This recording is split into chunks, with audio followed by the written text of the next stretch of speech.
আর দুটো হাদিস তোমরা খেয়াল করো। 3093 হাদিসটা পড়ছি। ওয়ানহা আন্না রসুল্লাহ সাল্লাল্লাহু আলাইহি ওয়াসাল্লাম কানা ইয়াসআলু ফি মারাদিহিল্লাজি মাতা ফিহি আইনা আনা গাদান আইনা আনা গাদান ইউরিদু ইয়াউমা আয়েশা ফাআযিনা লাহু আজওয়াজুহু ইয়াকুনু হাইসু শা ফাকানা ফি বাইতি আয়েশা হাত্তা মাতা ইনদাহা। হাদিসটা পড়লে বোঝা যায় যে রাসূল সাল্লাল্লাহু আলাইহি ওয়াসাল্লাম যে রোগে আক্রান্ত হয়েছিলেন এবং ইন্তেকালের পূর্বে যে রোগে তিনি আক্রান্ত হয়েছিলেন, আমরা জানি তাঁর প্রচণ্ড জ্বর হয়েছিল, তাঁর মাথার যন্ত্রণা হচ্ছিল। যারা সিরাতের নববী পড়েছে সবাই জানো। আর এটা আমাদের জন্য পড়া ওয়াজিব, নবীর জীবনী আমাদের জন্য পড়া ওয়াজিব, এটা আমার মত। তো হযরত আয়েশা রাদিয়াল্লাহু আনহা থেকে বর্ণনা হাদিস, আমরা ব্যাখ্যাটাকে করে নেই। তো রাসূল সাল্লাল্লাহু আলাইহি ওয়াসাল্লাম যখন ইন্তেকালের কিছু পূর্বে মুহূর্তে তিনি যখন শয়ন অবস্থা শুয়ে আছেন ওই অসুস্থ হালাতে, তো এক একটা বিবিকে প্রশ্ন করছেন যে আজকে আমার কার ঘরে থাকার পালা, আজকে বন্টন কার নামে, আমি কার ঘরে থাকবো, কার ঘরে থাকবো, এটা তিনি বারবার প্রশ্ন করছেন।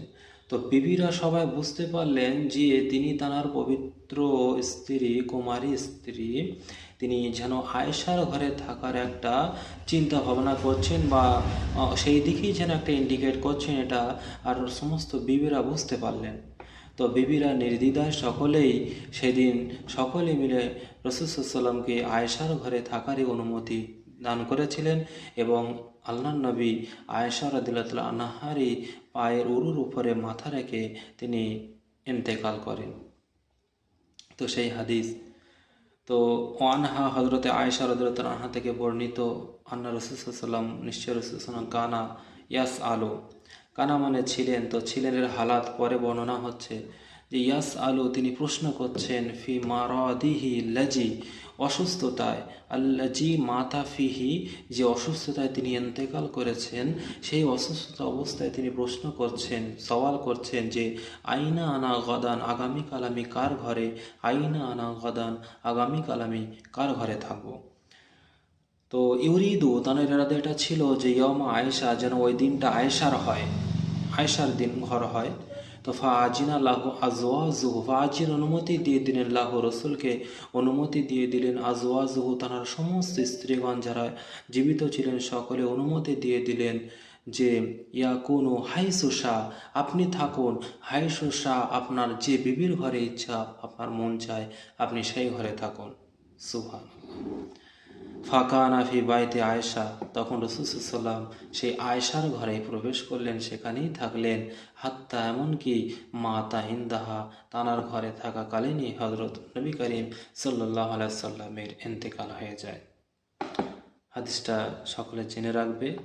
এখানে একটা গুরুত্বপূর্ণ বিষয় যে হক, মানুষের হক কেমনভাবে রাসূল সাল্লাল্লাহু আলাইহি ওয়াসাল্লাম আদায় করে গিয়েছেন। ওই অসুস্থ হালাতে তিনি চাইলে আয়েশাকে ডাকতেন, আয়েশার ঘরে থাকতে পারতেন, তারপরেও সমস্ত স্ত্রীদেরকে ওই মৃত্যু সজ্জায় তাও তিনি কারো হক নষ্ট করেননি। যতক্ষণ তাদের সমর্থন পেয়েছেন ততক্ষণ পর্যন্ত তিনি নিজে থেকে কোনো ইচ্ছাদের মতো মৃত্যু হালাতে, মৃত্যু সজ্জায় থেকেও কারো হক নষ্ট করতে চাননি। তো এই বিষয়টা আমাদের খেয়াল রাখতে হবে, আর হাদিসটা একটু ভালো করে সবাই পড়বে। আর একটি ইম্পর্টেন্ট হাদিস পরীক্ষায় বারবার আসে, 3094, সকলে দেখো। ওয়ানহা সেই আয়েশা থেকে বর্ণিত, কলা তিনি বলেছেন, কানা রাসূল সাল্লাল্লাহু আলাইহি ওয়াসাল্লাম রাসূল ছিলেন, ইজা যখন আরাদা সাফার, ইজা যখন আরাদা তিনি ইচ্ছা রাখতেন, ইচ্ছা পোষণ করতেন, সাফার কোনো জায়গায় সফরে বেরোনোর, ভ্রমণে বেরোনোর ইচ্ছা করতেন, আকরা বাইনান নিসাই, আকরা লটারি করতেন, বাইনান নিসাই তার স্ত্রীগণের মধ্যে, ফাইয়াত হুন্না খরাজু বলছে তার মধ্যে থেকে, ফাইয়াত হুন্না খরাজু সেই লটারির মধ্যে থেকে, খরাজা খরজে নিকালনা বার হওয়া, যার নামটা বের হতো, সামউহু এই সাহমুহু, খরাজা মা বলছে বিহা মাহু, যার নামটা লটারি থেকে বার হতো বলছে সাহমুহা যার নামটা সেই লটারির মধ্যে থেকে বার হয়ে আসতো, খারাজা বিহা মাহ, তিনি তাকে সেই বার হওয়াকৃত নাম, যে স্ত্রীর নামটা আসতো সেই নাম ধরে তিনি তাকে বাইরে নিয়ে যেতেন বা সফরে তার সঙ্গে নিয়ে যেতেন। এই লটারিটা কিয়ামত পর্যন্ত জায়েজ।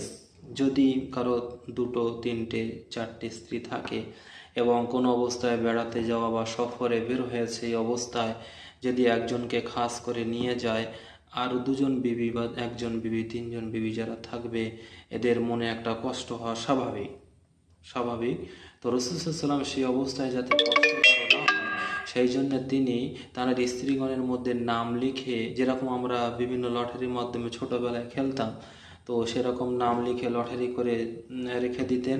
তো যার নামটা উঠতো, হাতে আসতো, খুলতেন, তার নাম ধরে তিনি তাকে সফরে নিয়ে যেতেন। এতে কারোর মধ্যে আর কোনো ক্ষোভ, দুঃখ, দুর্দশা কিছু থাকতো না।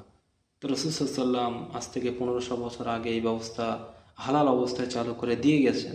তো আমরা সেই লটারিটিকে এখন জুয়া, তারপরে বিভিন্ন খারাপ কাজে আমরা ব্যবহার করে থাকছি, কিন্তু এই লটারি অবশ্যই জায়েজ।